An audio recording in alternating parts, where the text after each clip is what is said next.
Imagine yourself climbing high into the Hindu Kush mountains, shrouded in a fog that has hidden these places from prying eyes for centuries. Around you are gray, impregnable cliffs, the air is thin, and the road winds along the edge of an abyss. You expect to see stern, bearded Highlanders dressed in Pashtun caps, but instead, you are met by a laughing girl.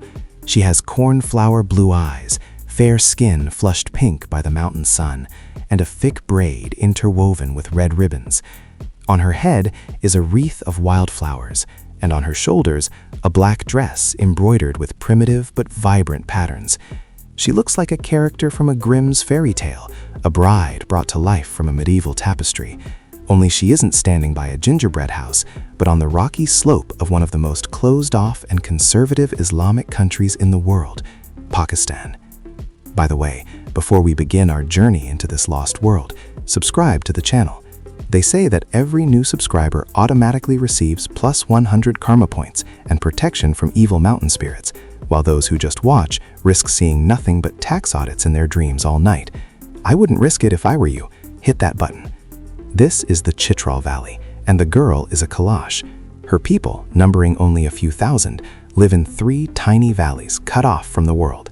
And the first thought that comes to the mind of any Westerner is the thought of a lost legion. Since childhood, we remember the legends of Alexander the Great's march to the edge of the world, the weary soldiers of his phalanx, Greeks and Macedonians, seeing these impregnable gorges, supposedly decided to stay here forever, founding their own little kingdom. Is this really true? Behind the beautiful appearance and romantic history lies a truth that often turns out to be far more complex and dramatic than any myth. Here, in the mountains where time seems to have stood still, a story unfolds not about beauty, but about the survival of an entire world that could disappear before our eyes. And the longer you look at this smiling girl against the backdrop of rocky slopes, the more clearly you understand that behind this image lies not just exoticism, but a whole universe of alien habits, fears, and hopes. It seems that one more step, and you will hear how, somewhere in the crevices, an echo repeats the whisper of old prayers and songs that have never sounded in your own fairy tales, yet somehow seem frighteningly familiar. And in this moment, it becomes clear that the road here leads not only along the Serpentine Mountains, but also along a narrow path inside yourself, to those layers of memory where our own long-forgotten sense of a world full of gods and signs lives. The legend of Alexander's warriors has grown so firmly attached to the Kalash that they willingly supported themselves. It is a beautiful story that explains their dissimilarity to their neighbors. It sounds logical. In 327 BC, the army of the great commander passed through these lands, heading for India. Exhausted by the long campaign, despairing of ever seeing their native Hellas again, some of the soldiers could have fallen behind, got lost in the mountains, and settled in secluded valleys. Locals will even show you the remains of ancient fortresses they call Greek. For Western tourists and researchers of the last century, this version was convenient and attractive. It fitted the mysterious people into a coherent historical framework. The Kalash themselves understood the value of this myth. When the Greek government, believing in blood kinship, began funding the construction of schools and museums in the Bumburik Alley, the connection to Hellas ceased to be just a fairy tale. It became a survival strategy, a way to attract attention and resources from the outside. Elders told visiting scholars about Dzalik, the creator god, whose name supposedly comes from Zeus, and about other parallels in the pantheon. This created the feeling that you were not in Pakistan, but in a lost corner of ancient Greece. But science, especially genetics, rarely respects beautiful legends. In the early 2000s, a group of international scientists conducted a large-scale study, taking DNA samples from representatives of the Kalash people. The results were unexpected. Genetic analysis showed that there is no significant Greek trace in their genes. Instead, scientists discovered a unique, isolated population whose roots go back to the ancient North Eurasians, the very nomadic tribes that began to settle across Eurasia thousands of years ago. The Kalash turned out not to be deserters of Alexander's army, but rather living fossils, a relict branch of humanity that separated from the common trunk very, very long ago, long before the campaign of the Macedonian king. Their isolation in the mountains preserved not Greek blood, but something more ancient and mysterious, a genetic portrait of people who were possibly the ancestors of many European nations. Their beauty, which strikes us so much, is not a gift from the Hellenic gods, but the result of millennia of existence in a closed, high-altitude ecosystem. This discovery did not make their history less interesting. On the contrary, it added depth to it. They are keepers not of someone else's history, but of their own incredibly ancient one, about which we know almost nothing. And as one anthropologist who studied them said, sometimes the truth turns out to be older and more amazing than the most beautiful fiction. In a sense, this truth deprives them of the usual romantic halo of descendants of heroes, but in return gives a far rarer privilege, to be a living reminder of the layers of the human past that are usually hidden under cultural and political deposits. The myth of the Lost Legion can be retold in a couple of minutes, but to understand the meaning of the geneticists' discoveries is to admit that in these narrow valleys lives not just a legend, but an ancient answer to the question of where we all come from. And perhaps that is why the elders cling so tenaciously to both versions, both the fairy tale and the tri-data. One brings bread and schools, the other a sense of inner dignity, independent of foreign glory. However, even if the blood of Greek phalangites does not flow in their veins, their way of life shocks the surrounding Muslims far more than their fair hair. In a country where prohibition laws are strictly enforced and women hide their faces under burqas, the Kalash live by their own completely different rules. Their world is a true island of archaic freedom lost in an ocean of strict Sharia. The first thing that strikes any guest is winemaking. The Kalash are the only people in the region who grow grapes and produce strong, tart wine from them. They drink it during holidays, treat guests to it, and it is not considered a sin. For Muslim neighbors, the mere presence of wine is already a challenge. But the true symbol of freedom is their women. They do not wear the burqa, their faces are uncovered, they look men straight in the eye, laugh loudly, and actively participate in the life of the community. Their clothes are not faceless veils, but bright dresses embroidered with beads and coins, and headdresses that look more like festive costumes. Echoes of matriarchal relations have been preserved among the Kalash. A woman has the right to choose. There is an ancient ritual called gandao. If a married woman falls in love with another man, she can leave for him. The new chosen one must pay the ex-husband double the dowry for the bride, usually livestock or brain, after which the marriage is considered dissolved and the woman free. How do you like these rules? Write in the comments how you would react if, in your country, a wife could officially leave for another man simply by paying a fine to her ex-husband in a double portion of, well, let's say steaks or iPhones. Is this fair or wild? And don't forget to like this video if this story surprises you. It helps us find even more crazy facts around the world. For us, this might seem like a strange transaction, but in the local context, it represents an incredible degree of personal autonomy. The main festival of the year is Chalmos, the winter solstice.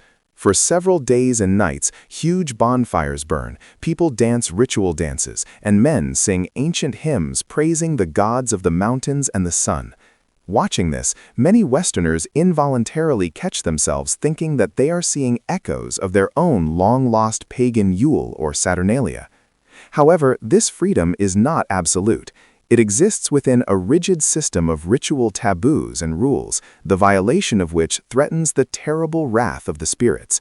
And the strictest of these rules concerns women, or rather their biological cycles, revealing a side of Kalash life that tourist brochures prefer to keep silent about. In this contrast between the joyful dance by the fire and the severe obligation to follow invisible prohibitions hides the ambiguity of their world.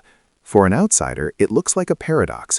The same hands that pour wine and reach for the sky and dance are forced to obey ancient laws that leave no room for doubt. But for the community itself, these contradictions have long become the familiar fabric of life, in which freedom and strictness are interwoven like beads in their outfits. Behind this external ideal lies a tradition that makes a modern person shudder.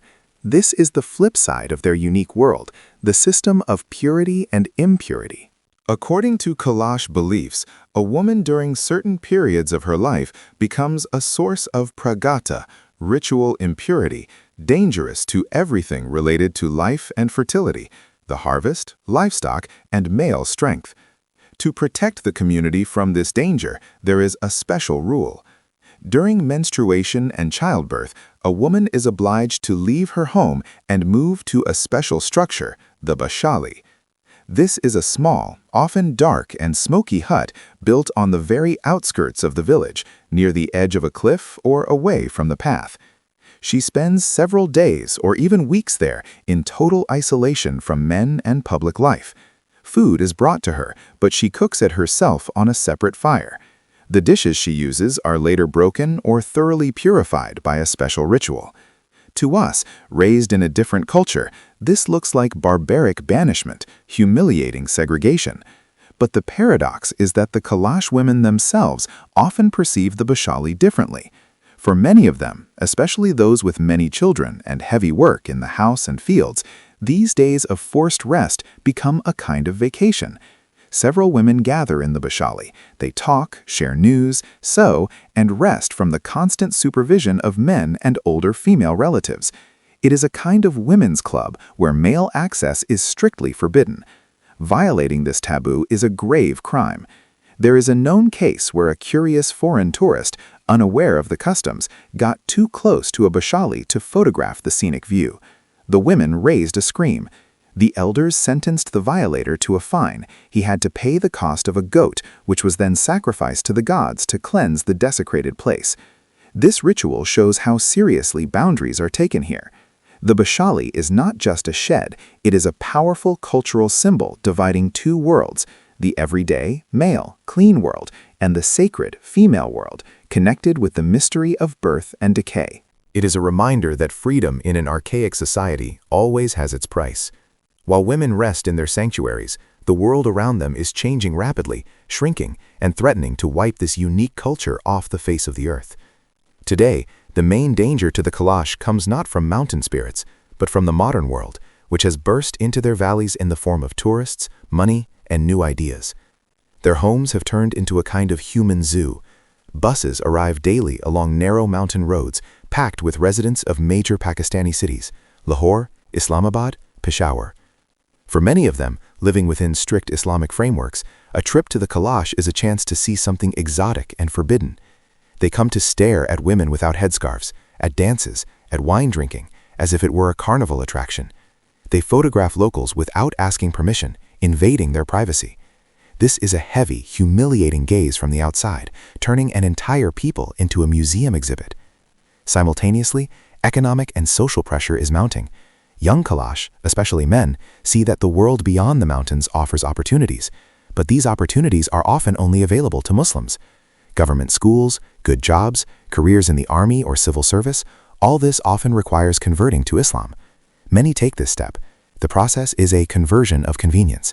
A person publicly recites the Shahada, declaring faith in Allah, after which he and his future children are no longer considered Kalash. They stop observing ancient rites. Women start wearing the veil. Over the last half-century, the number of Kalash has decreased several times over. Now there are only about 3,000 or 4,000 left. Another problem is fake authenticity. Due to the influx of tourists, a business based on local color has emerged. In some villages, Pakistanis from other regions are brought in, dressed in Kalash costumes, and made to act out authentic scenes for photos. This finally blurs the already fragile line between genuine culture and a commercial spectacle. All this creates a sense of inevitable loss. The elders are in despair. The world that protected the Kalash for centuries is now suffocating them in its embrace. Looking at these bleak figures and stories, it becomes clear that we might be the last generation to see the real Kalash, not their surrogate for tourists. Their fate is a mirror reflecting the fate of many small nations and unique cultures around the world, erased by the uniform pressure of globalization.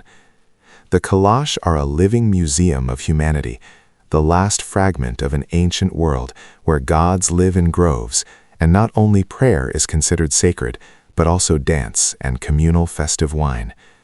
Their beauty, which strikes so much at first meeting, turns out not to be a gift from the heavens, but the fragile fruit of 1,000 years of isolation, which can disappear in a single generation.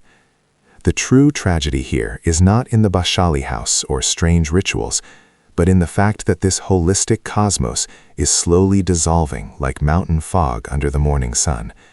It is being consumed not by force, but by temptation, the temptation of an easier life, education, a career. What can we do? We cannot stop the course of history or impose our idea of happiness on them, but we can remember. We can respect their choice and their struggle to remain themselves. Next time you feel that the rules of our modern world are too strict, uniform, and boring, remember for a moment that girl with cornflower blue eyes from the Chitral Valley. Remember her smile, her wreath of wild flowers, and her quiet, unshakable faith in the gods of her ancestors, which she keeps despite everything, despite the mountains, time, and the encroaching future. As one traveler who visited these places at the twilight of their identity wrote, "Nations depart like rivers into the sand, but the shadow of their departure lies on the earth for a long time." And perhaps it depends only on us whether this shadow remains an empty memory from an old book or a living reminder that the world can be different, not fully calculated, not fully convenient, but because of that, truly alive.